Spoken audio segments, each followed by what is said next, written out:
not going to make it to the stream. You're probably like, I don't like where this is going. I don't like it. It wouldn't be the first time.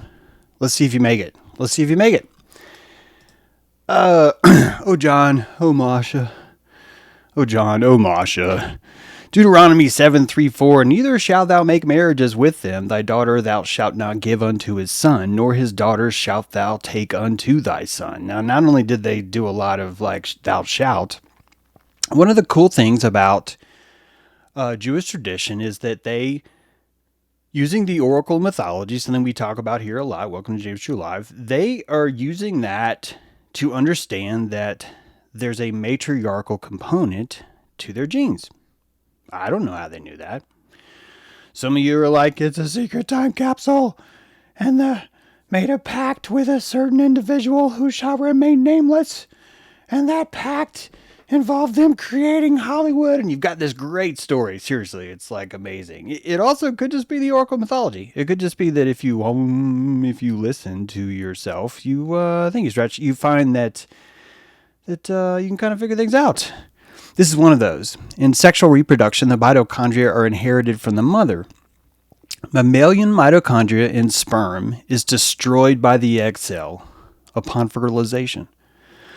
Mitochondria are only in the sperm's tail. This is another interesting factor in that even the sperm itself understands its own desecration. Sperm's like, I'm going for it. And it passes the cherubim gates. It squiggles its way through the holy waters into the Garden of Eden, and its serpent opens its mouth, and the apple comes out, and it drops into the basket that is getting laid. And all phosphorus light takes place. There's a zinc burst that literally happens, and more importantly, that zinc burst stimulates that the cherubim that are waiting at the gate are now holding a flaming sword, meaning that if any other sperm is heading into the vicinity of this garden, they are told, stay back, young sperm. For this garden hath done been ploweth already. Find another garden to ploweth. And so the sperm not only understands that it's going to push all its mitochondria into the back because she's just going to kill it anyway. But that this oracle of mythology somehow has been beckoning through time, telling certain people, hey man, make sure you keep the family jewels in the purse, in the lady's purse.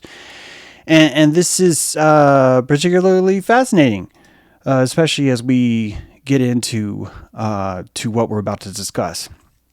Mitochondrial DNA, you can read about this if you want, but it's basically, we discussed this yesterday. It's so remember the prokaryotic is the homeless person, and the eukaryotic has a house. And if you have a house, you're going to move couches. You're going to find a couch on the street, and you're going to bring the couch home, and that's an organelle. And inside of that, there's going to be some DNA. Hey, a lot of things happen on the couch. That's why the couch is actually on the side of the road. I learned this young when I was like, oh my God, I'm so brilliant. I'm finding free couches. And then you start to like do some splatter analysis, and you start to back engineer probably what happened on this couch. And then you're just sort of like, this is not a free couch. This couch has deep implications. Deep implications. And I should really think about this. You really should. There's a lot to this. We discussed this before. A lot of things you can get used from the Goodwill. You don't want to get underwear used. You don't want to get shoes used. Believe it or not, you don't want to get hats used. A lot of you guys are like, oh, I could buy a hat. You can, but you'll find that if that hat's been worn a lot, it's impossible. You're a ghost, man. You're living inside of someone else's salty shell. And that salty shell is, yeah. Anyway, let's get back to it. The one thing I in addition to that couch, is the same mother couch that's always been there. The mitochondria inside the mother is going to stay with her through every birth. Doesn't matter what kind of guy comes in. And it gives you this primordial mitochondrial Eve, which we're about to talk about. But I felt like that you guys were so patient letting me get through the genetics and the virus stuff yesterday. I don't want to pull you too deep into this, but we could do like a whole show on the mitochondrial Eve. Maybe we'll do that sometime. But for right now, I want you to look at this. According to one opinion, Jewish descent was patrilineal before the giving of the Torah, and only since then has been matrilineal. I think that this is going to come to grips as we carry along here. First of all, you have been reciting this mantra for 200,000 years about 10 trillion times, multiplied by as many times as the cell lives. Some cells live for days, some live forever. So it's a big number. And that you could picture, you probably know this. Probably actually know this code. And when you stare at the code, with the exception of the white letters that I have in front of it, I think that there is a limbic reaction to this, a kind of recognition that takes place on a very deep level that you may not recognize. How many of you have done that thing where, like some of the letters are numbers, right? Like, so every I is a 1, and then every E is a 3, right? And that they say, hey, if you can read this meme, you're a genius, And so anyone who wants to feel like a genius is going to read the meme. And anyone who wants to feel that they're not a genius is going to somehow find a way to fail a meme. This is how creative we are. And that when you start to utilize your oracle mythology, I think that you would be able to start to literally detect a vibration from the letters that I'm showing you on the screen. That there's a hum and a mantra. Some of you guys probably listen to Tool. You know that the Fibonacci sequence is basically just a really long ass fucking song, man. Like really long. And if you just follow the math has a very clear path, a very clear journey for you. And the mitochondrial has the same. This code is so essential that, like I say, every cell demands that it remembers this. It keeps its own copy. It doesn't even allow, think about how much storage we could save if instead of this one file being stored in every single cell, if we just had a pointer. That if you could just like look to the sun or something, that you would have a pointer. And you can't. You can't because of this matrilineal connection. You need 2 keys inside of your cell to find source. One source, remember we talked about yesterday, the viral load. 8% of you is viral. Welcome to James True. Happy to see all you viruses here. Or some of you who don't like the word virus and you haven't watched yesterday's stream yet, the prolific protein shell formerly known as virus, that 8% of you is a prolific protein shell formerly known as virus, and that 40% of you are jumping genes. You're jumping genes. You're corduroys. You're a lava melting through rock, remember? And so in order for you to download source, this is a theory of James True, your DNA is your Wi-Fi code. You tap into a Wi-Fi signal of source, and that having that code inside of you allows you to transmute that code in real time and decode it. And because you have a certain code, it's already customized. It's got your Netflix, it's got your history, it's got your favorites. All those things are kind of saved in place because you have this certain key. And I'm suggesting that you actually have 2 keys, and the other one is this mitochondrial code. That you as a mammalian, utilizing the Homo sapien Wi-Fi key, you're going to be able to access certain source information from Gaia herself that does not require you, the individual, necessarily to establish it on your own. And so this is just a transfer bridge. It's a wormhole that you would tap into inside of your cell. The eukaryotic nature of you is living inside of a house, and inside that house, you've set up a mirror, and that mirror is connected to this mitochondrial network. And so you have plants, you have fish tank, you have all of the things that you would find outside in the world, outside of your nucleus, you're able to bring into your inside too, and actually have a pointer to it. It's a reference is what it is if you're into programming. As we discussed last time, the Y chromosome is suspiciously handy for customization. That the SRY, this little guy right here, only has 27 chromosomes versus the 1,000 instructions that are inside its neighbor, and that it has these preferential binds. It preferentially binds fluorescent dyes, which basically means it's super easy to find and see and to turn it on or off. And that it's stacked with all these fertility preferences, height, virility. So many things are actually kind of conveniently placed here. And that this switch is not even necessary in order for you to be a boy or a girl. This is an extra switch that isn't even necessary. The only reason why it seems to have a purpose is if you want to invoke the SRY early, if you want to tell the emerging zygote that it is a male right away, you're going to add this SRY gene. You're going to flip it on or off, basically. So it's safe to say, if you want to consider what I think you should consider, that this, although we're not the only one that has this specialized Y gene, that a lot of the creatures that we seem to have this DNA sequence with, it seems awfully convenient that there's this control panel here. And that control panel is turning you male or female on purpose from a very young age, instantly, from the time you're in a zygote. One of the confusions that happens a lot, that I'm going to say this as quick as I can, you are actually a gender before you know you're a gender, but the gender that you are is actually not a singular thing. I'm not trying to get weird on you, but when you form your blastocyst, your cells decide, I want to be on the outside and I want to be on the inside.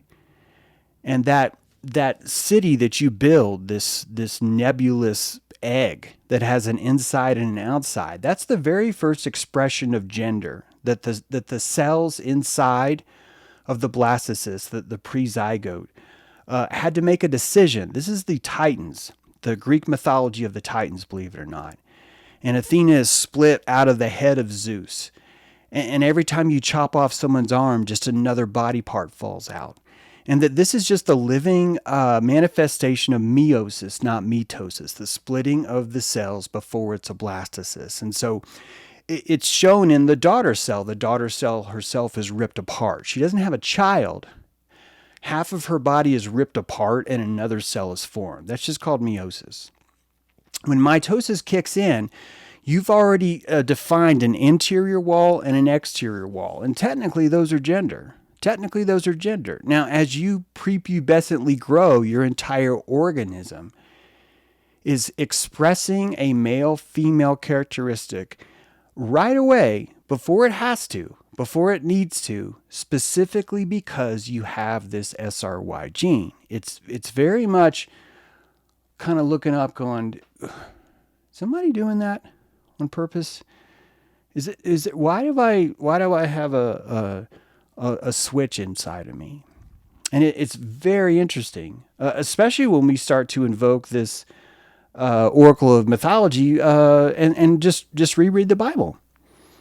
So as I just mentioned, there's a lot of scenarios where we don't even understand why the SR gene is even there, why it's necessary, why it's important. There's a lot of different advantages that certain creatures have if they don't know their sex right. Believe it or not, the community itself can inform the gelfling, the youngling, because it's going to depend on if it's a plant or an animal or whatever. But even heat, things like location, things like the amount of population surrounding something, all those can inform gender, except for us. We have this special switch, and like I said before, it's prepubescently activated. It's hard to maybe argue it's prepubescent because we probably want to just think this is natural. But when you start to look at corn, guys, there's nothing natural about corn. I love corn. and I have a beef with natural, but here's what I mean. Corn has been genetically modified a lot longer since we've been here, a lot longer. And so it's safe to say that the DNA inside that maize has already been genetically altered like 50,000 years ago, 200,000 years ago, probably by us. Probably by us. We probably had some crazy stuff going down. It was not the best apocalypse ever. It was probably like, this is not such a good apocalypse ever. Oh, it was probably like that. And it took us a while to get better and better at having these apocalypses, at surviving a cataclysmic winter and popping up out of the ground again. If you missed my Tower of Babel stuff that I started last week, this is actually all related to that. It's just there's so much good information along the way that we're spreading it out. So this this SRY gene seems suspicious to me. I didn't get a chance to really show you this, but with the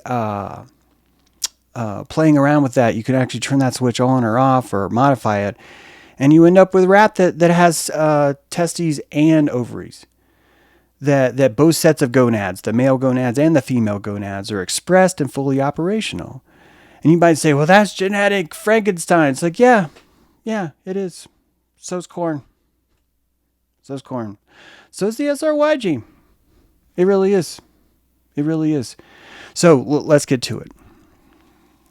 So first of all, there's actually 9, but let's ignore that. 7 major glands in the adult endocrine system.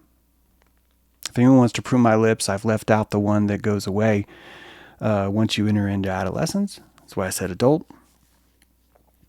But that we are 7 endocrines high.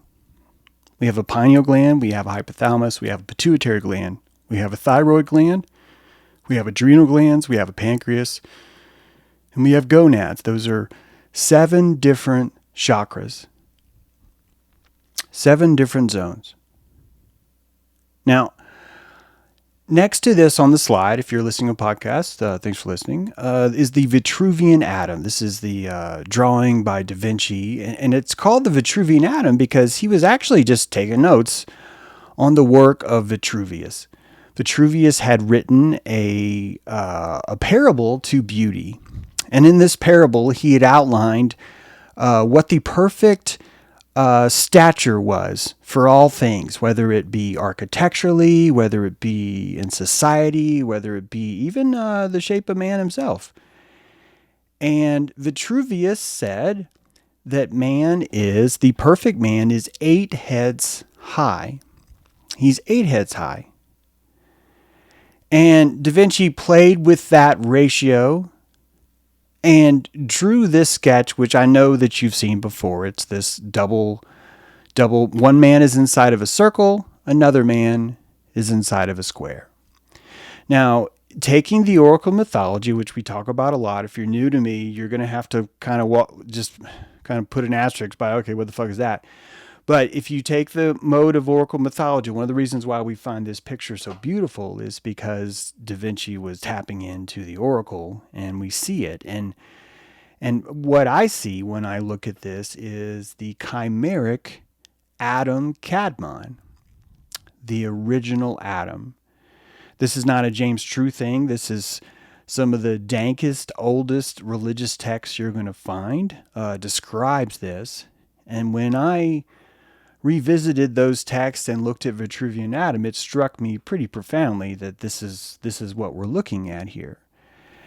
And when we start to look at how Noah works and how you unpack a civilization, this 7 heads versus 8 heads I think is important, because if you had 2 sets of gonads, if you had the gonads of male and the gonads of female, you would actually have 8 endocrine systems here. You would have ovaries, and you would have testicles. And if you had those things, you would actually start to resonate with some of the oldest names of God we've ever known. Yahweh, if you place on an ark, I'm talking about a Torah ark where you store your Torah on the wall or in your hutch at home, and that ark has Yahweh written on it. But when you open the ark and look at those letters inside out, it actually says he, she. the name of God, when it is open, is the pronouns he, she. I talked to you last week about that which I am, or the pronouns that and I, and that God clearly has a dual gender, if you want to use two, in the sense of that there's two genders. It gets really funky, as I'm about to show you, but I need you to know there's a stream called The Secret Name of God you can look at that goes into this. Additionally, my book, Ark of Baphomet, if you want all this in a book, starting from last week all the way to now, you're going to find a lot of this stuff and more inside my book, Ark of Baphomet. This is actually the cover. It'd be great if you want to check that out. There's links in the description. I swear I'm getting back to it. But this 8 heads high, I think, is a huge clue, because it's taking us back to this primal Adam. Before we get there, I need you to know, a lot of people use the word mutation, like that's just a genetic mutation. And they might say that if you're a hermaphrodite, it's just a genetic mutation. I need you to know that there's a lot of dogma about what a genetic mutation is. And that these are all things that we used to think were genetic mutations, but they actually don't have the right numbers to verify that. For example, there's a lot of creatures that have gigantism, that if you isolate them in a certain environment, they grow very large, but that we have a dogma that could never happen to man. Additionally, it's a very, very common, when I say very common, I mean it's much more common than what we would call a genetic mutation, for some people to have an extra rib, a cervical rib. And this cervical rib is always in the same place, and that this same place is probably accommodating for what used to be a much larger head, a much larger skull, that you would need these cervical ribs. We see the same thing on, cover your ears, some of you, but we see the same thing on dinosaurs, and that larger structure is necessary. It's not necessarily mutation. It almost seems to be a footprint, a genetic footprint. Post-polydactylism is the idea of having 6 fingers or 6 toes. This was always considered a mutation, but again, it happens too frequently for it to be a mutation. It actually is a feature, and it seems to be that feature is more based on just how large we are. And so over time, the 6 finger would change to 5 finger. Additionally to that, the condition that is formally known as Down syndrome, I think we should call it trisomy 21, is this dual double gene at number 21. The 21st gene has 3, not 2. We call that a mutation because we see people with Down syndrome and we think because they're not like us that this must be a horrible thing.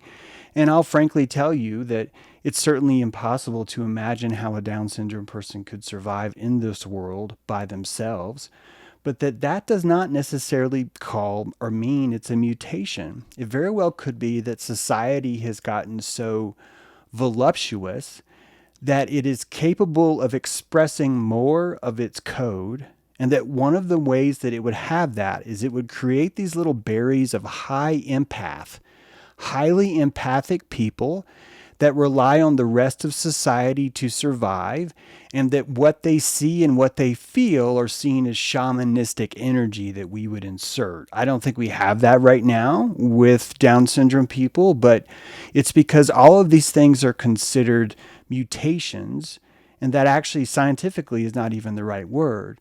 Mutations happen on a much more micro scale, and even those we can really look at. I think it's better to accurately to say, I wonder why it did that. I wonder why it did that. And so is Rh negative blood a genetic mutation? I think, Oswald, I just answered that. I'm not saying that you didn't hear me. I'm just saying that you're looking at a too substantial of a number to call that. I think the Rh negative has more to do with the backwards winding that we talked about yesterday. Remember the sinister windings that we discussed? I think it has more to do with that. With that said, right in the face, James Drew is making you look at genitals. Oh my God, make it stop. This is an anatomy drawing from 1796, and it is hermaphrodite. We don't draw this stuff. We don't express this stuff like we used to. And this is a real thing. It's not a made-up thing. It's just simply been expressed as this must be a mutation. When two fertilized eggs or young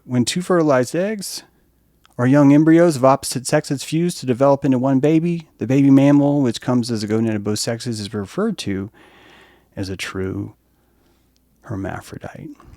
This is real stuff, people. Real stuff. Let's let that sink in.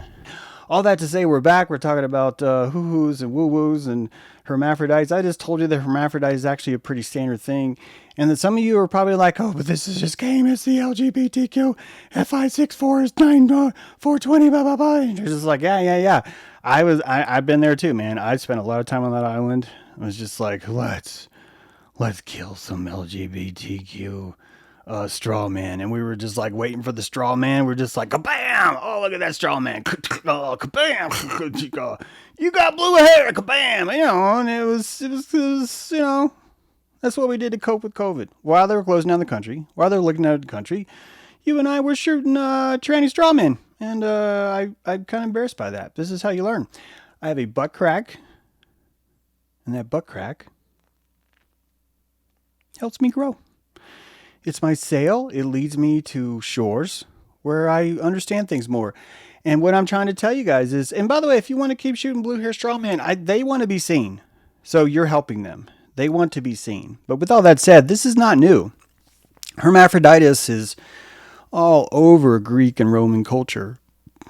The two-sex child of Aphrodite and Hermes, Venus and Mercury, had long been a symbol of androgyny and was portrayed in Greco-Roman art as a female figure with male genitals. And this happened with Uranus. Some of you will call him as Kronos, that is salty ball sack. God bless him. The salty ball sack spilled, and out from that came Aphrodite, and it was Hermes, the horned Venus. Hermes is a horned Venus. And it was the union of Hermes with Aphrodite that made the hermaphrodites. So Hermes is a horned Venus. And this horn means horned Venus, guys. Horned Venus. How else do I say this? Follow my mouse. Horned Venus. Okay, horned Venus. Some of you guys like to play cornhole. I just want you to change the word. Hornhole Venus. What is this? Hornhole Venus. Okay, you with me so far? Remember? Remember, this is both. All the time, baby. You're climaxing yourself all the time. This is a whole new level of consciousness. It seriously is. And this is not new. This was saturated all over. This is not James True porn. This is just, you go to Greece, take some pictures, take them back. These are all horned Venuses. People in the podcast, these are Greek statues, most of them marble, and they're just portraying different horned Venuses in different fashions. And this is where I think we'll part ways with some of you, and it's okay. Many of you are really want there to be two genders, and I'm cool with it. I don't actually mind. I just want the rest of us to be able to just know kind of like what's up. And sadly, if you want to learn genes, you're not going to be able to say there's two. You're just not. You can say that there are two poles, and that those poles express themselves purely as male and purely as female, and that's fine. But there's another pole. There's another pole. It's a hermaphroditic pole and an androgyne pole. And that's your Y. There's an XY axis here, guys. And it really does. See, I just said guys. And it really is who horned Venus size. You can't even say that because most of you guys aren't that way. This is really the more accurate way of looking at the first man.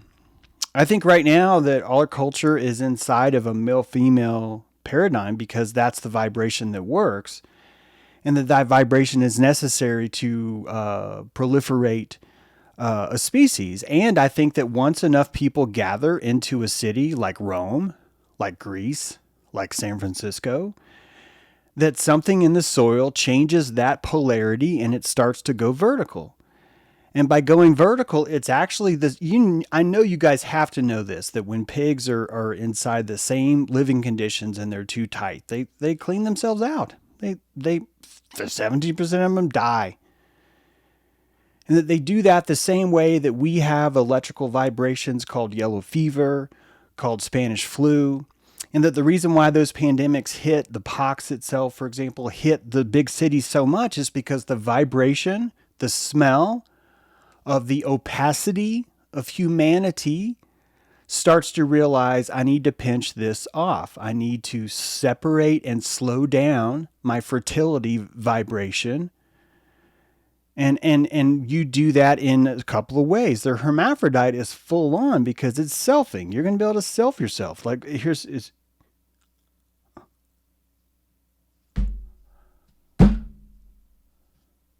oh God, I just inseminated myself. Boom.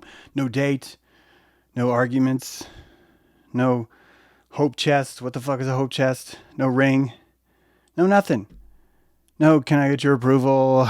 None of that, right? Whoever made us said, hey, you know what? Why don't we make these fuckers have to like convince someone else that they're worthy of reproduction? And that's what we did. That's what we did.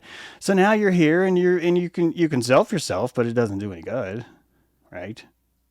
Some of you are like, I've never touched myself. I know, except for you. If you try that, then it's not going to work. But it used to work. Not only did it used to work, the patriarchs in the Bible were telling us about that.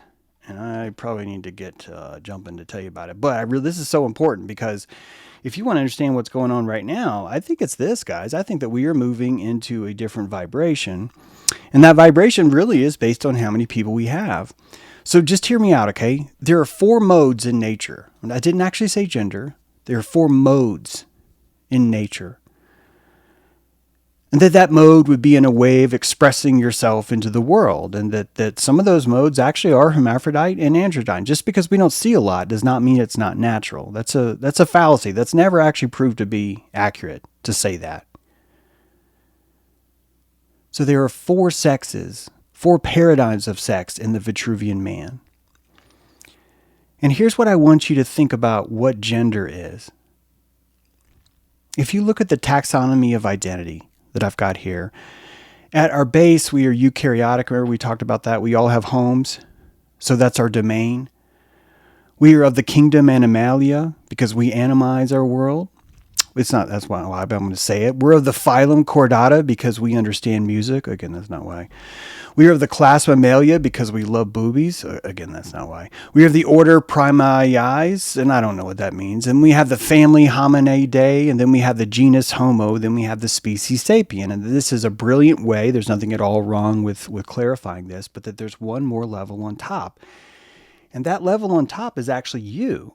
When you get a name, when you instantiate yourself at birth, you declare yourself a living species. Hear me out. You are no longer Homo sapiens sapien. You are John Jacob Jingleheimer fucking Schmidt.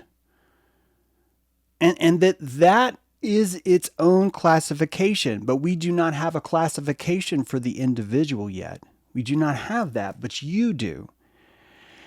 And what I think we're watching happening is that species is literally building itself its own framework off of the tree, the entire tree of life. I think it's called the poly species. It's the entire tree of life is making room for another nugget, and that nugget is your personal identity, your I am. And that I am would only exist if it developed its own karyotic ego. Its own place where it holds things like, here's my name, here's my social security number, here's my IP address. And that all those things are expressing this very nature. Which means that when you're watching people have a war over gender, they're actually more trying to pull this tulip out beneath its sheath. The sheath of male-female, of male-female, male-female is a paradigm that's crucially important during a fertility mode where we got to fucking get it on and make kids. It's an honorable mode. And it's just as honorable to enter into a place where that paradigm maybe isn't going to do the best good. And that the emergence of that, it would look like Elvis. It would take a long time. And that when Elvis came out and started moving his pelvis, he was spinning the dance, he was spinning the whirling dervish, and undocking your muladhara to do more than just have sex. You are now a creative being. And so sex itself became a kind of paint. And through Boy George and all the other stuff that we've endured, we've watched this tulip come out of its sheath, because that tulip is the 8th chakra, and it's the I am. It's who you are. You don't have to call it a chakra. Don't worry. No, come back. It's not a chakra. It's not a chakra. It's just it's a gland. It's a fucking gland. It's as bland as a gland. And that extra gland is a mode, and that you and I are learning the difference between sex and mode. We are learning the difference between sex and mode. Therefore, your identity, your I am, is the instantiation of a new species, and that new species no longer has a fertility-based centralized component to it. And that has been unrolled through a very, very long history since we rolled out of the ark. The zygote is in the middle between male and female. The zygote is the first cells of man, or of you, I should say. So let's remember this. Aphrodite is a female. And when you give the Aphrodite a horn, she becomes Hermes. Venus is a female, and when you give her a horn, she becomes Mercury. Mercury is the horned Venus. Hermes is the horned Aphrodite. These are the same thing. The hermaphrodite is Mercury, the deliverer of message, the deliverer of medicine. The one who talks from God to you is a hermaphrodite. And this is part of this ark story. A lot of people had horns. You see this all over the place. Moses, Alexander, Noah. And that I believe these horns were the same nod to that hermaphroditic. Being king of your own fertility would be a pretty big deal. And you're remembering a time back then where you had pre-fertility. Everything before Pan, no fertility. None. This is why Pan's the sex god. This is also why Pan dies, the only god that dies. It's because he had to die because fertility and mortality are the same. These are the central elements that come in. So if you want to reproduce yourself, you're going to have sex. This is why the Bible's like, we need sex giants, more sex giants. We need a boatload of sex giants. That's literally what Noah said. He's like, I'm building a boat, going to put a bunch of sex giants on it, going to go to a new land. We're going to harvest the freshest white virgins we ever signed. Then we're going to pluck them. We're going to pluck them. We're going to stick appendages inside their holes and do things that we've never done before. And it's the 4 unlawful carnal knowledge is literally, it's unknown knowledge that was never there before. It wasn't necessarily look how perverted we are. It was like, oh my God, this is amazing. What have we done here? It's a mosh pit of horniness. All these things prove what I mean. Let's get started. The hermaphrodite at the very top would be the Adam Kadmon. I'm just calling him Aedom because it's the Eden, Adam, and Eve combined. And at the very first start of this, there is a singular Adam. And Adam and Eve are actually the same. And it's confusing because the text just tries to simplify it for you. But if you're ever looking into esoteric things, you'll see things like hidden Adam, which is Adam Kadmon, or the hidden Adam, which is Adam Cassia, or the Hawa Cassia, the hidden Eve, or the Adam Pagria, the bodily Adam. And you've probably even heard of Lilith. And this is all these things right here, guys. When Eve splits from Adam, Adam selfs himself. Yeah, Adam diddles himself in the garden. There's cameras. Out of that springs the Adam and Eve. But Eve has to shed her Lilith in order to become female. Adam has to shed his Abel in order to become Adam. I'm stretching with Abel here, but it's the same thing. These concepts are in our mythology because there is a separation, and that separation is being transcoded for you, but you have to pay attention. Noah, the son of Adam, was still a hermaphrodite, but you're about to see he was on a male. Whoops. Oh, come on. Why are you not working? That's not good. Oh. My keyboard's not working. Wait a minute. Give me a second.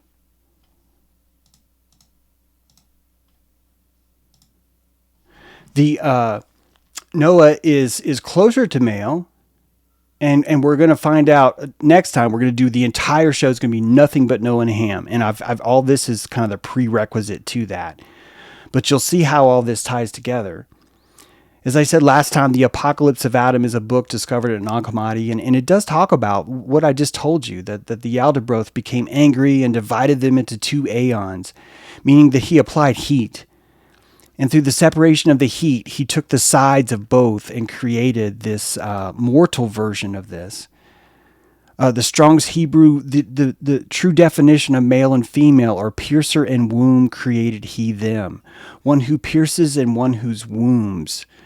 And that the very heart of what sex is was actually added. It was a translation applied to us. This same information is all over India in Ardhanarishvara. Ardhanarishvara expresses this exact same concept. It's just a little bit more clear because she has the right side of her body is male, the left side of her body is female. And another version, which I think really shows this more than anything, is how colossally important the placenta was. That in Egypt, the placenta was the Lilith. It was the spirit. It actually was Horus, but I'm just trying to keep us on track. The placenta was kept because people saw the placenta as being your brother or your sister. And when you're born, the Horus, this is why Horus is always on the horizon. The concept of him always being on the horizon is because you never meet your Horus, because for you to be born, your Horus dies. So the eye in the sky is on the other side of life looking at you. And that as you move through life, you reference your Horus, your Holy Spirit. This is the true origination of this term. The blessed child that died gave his life so that you could come live. That story of Jesus is actually the Horus, but that Horus is actually tied to the placenta. I'm showing you a picture of the oldest mascara makeup kit we've ever found. This is the Narmer palette. This guy on the left here is Narmer. And on his shield, it's showing his procession. And in that procession, the holy placenta is carried. The person carrying the placenta bearer here on the bottom is the only person who's not allowed to have any facial hair.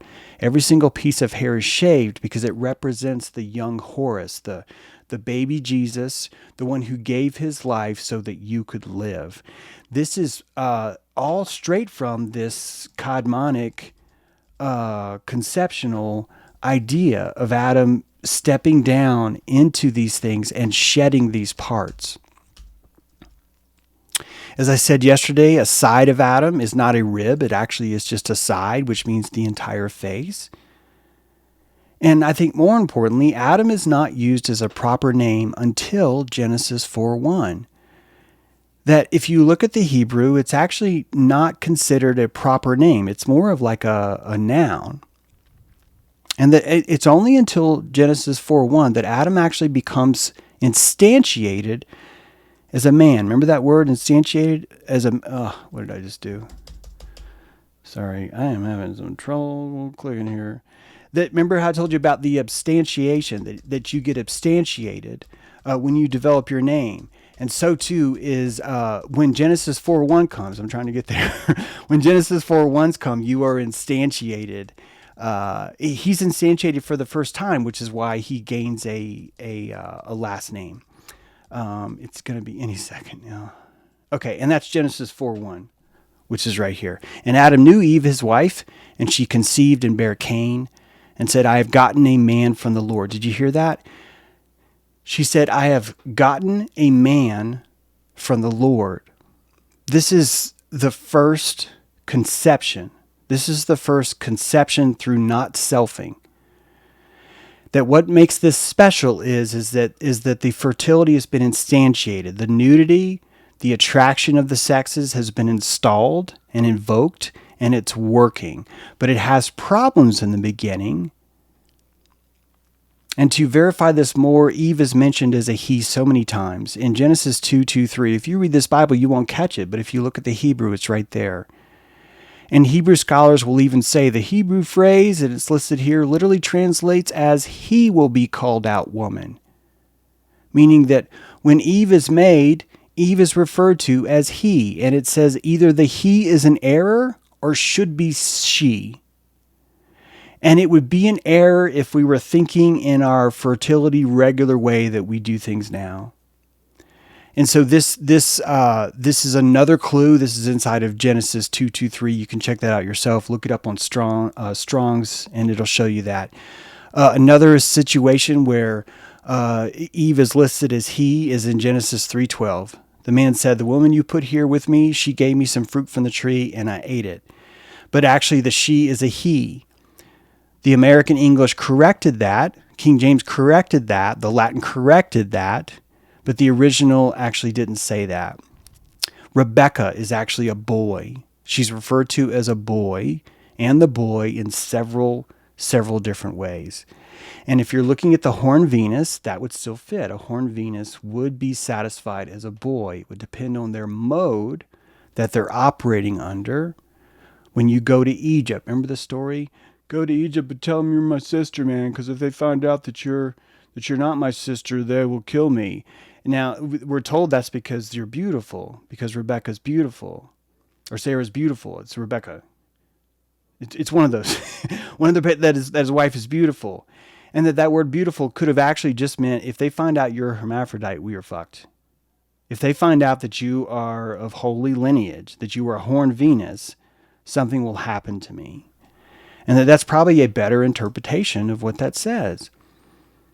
So Rebecca here, when the time came for Rebecca to give birth, the first child to come out emerged was red and hairy all over. So it had this sort of giant-like thing. And additionally, the second child, remember she had twins, and the second child was called heel catcher. And he was considered to be a problem. He wasn't nearly as perfect as the first. Heel catcher is the Achilles.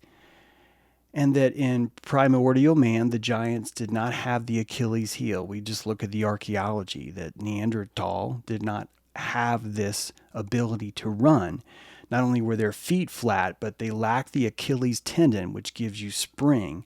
Having that spring and having a lot more pores in our skin and having a displaced skull gives us the ability to run. And so the whole advantage of the Achilles weakness is that the giant himself has a weakness because he does not have an Achilles. And so you're able to kill him by shooting him in the Achilles. You see how that works? This is the oracle mythology. It's all right here. The patriarchs, so many things that are I think big clues about this genetic. First of all, Sarah was barren. So was Rebecca. So was and Rachel, and that all these women were barren until God did something like an IVF, an intravenous fertilization, or they self themselves. That the early patriarchs, the reason why they were called barren is because it was barren in the fertility sense, that I tried to have sex with this other hermaphrodite and it didn't take. But I became pregnant later because I self myself. They're here to teach carnal knowledge.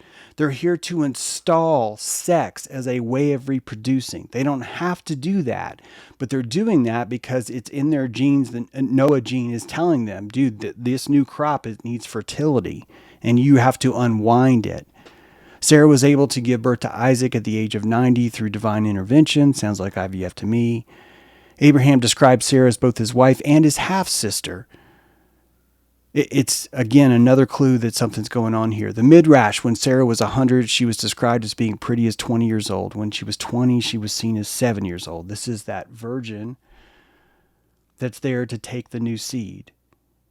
that she's a template there to output giant code, and that the giant code is slowly sinking down that hermaphroditic scale I told you about and entering into that plane of male-female. Rebecca, similar story. In fact, when Rebecca is veiled and seeing Isaac, this is her new husband, such a spiritually exalted man.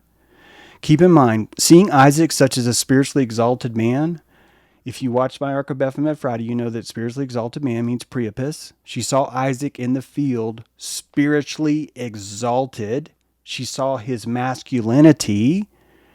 Rebecca immediately dismounted from her camel, asked the accompanying servant who he was. When she heard that this was her future husband, she modestly covered herself with a veil. There's two things here. First of all, covering the veil is hiding her horn because he's a man. And secondly, Isaac brought her into the tent of his deceased mother, Sarah, married her, and loved her. When she went into the tent, the same thing happened as did with Sarah. According to Rashi, the three miracles that characterized Sarah's tent while she was alive and that disappeared with her death reappeared when Rebecca entered the tent. They were: number one, a lamp burned in her tent for 7 days. That's one. Number two, there was a blessing in her dough. That's number two. Number three, a cloud hovered above her tent. These are all divine fertility. The having her yeast planted, right? Getting the flame, the eternal flame on for a week. It's showing you that there's something else happening here. There's something else. There's something happening here. Next time we are going to dive into every one of these things and show you the real funky story of Noah. Noah is a funky orgy that takes place with Ham in his tent. And I hope that this has gotten you in the right realm where when I just hit you with that tomorrow, it'll just be straight, oh my God, all this makes sense, and it'll hit. So thank you so much for watching James True. Hit that thumbs up. I really, a lot of people on the airship. That's really great to see. I appreciate you guys. If you're new, welcome to James True. This will be James True Live. This will be inside of a playlist that you might see. So if you want to catch up, you can do that. But otherwise, stay tuned. We'll see you next time.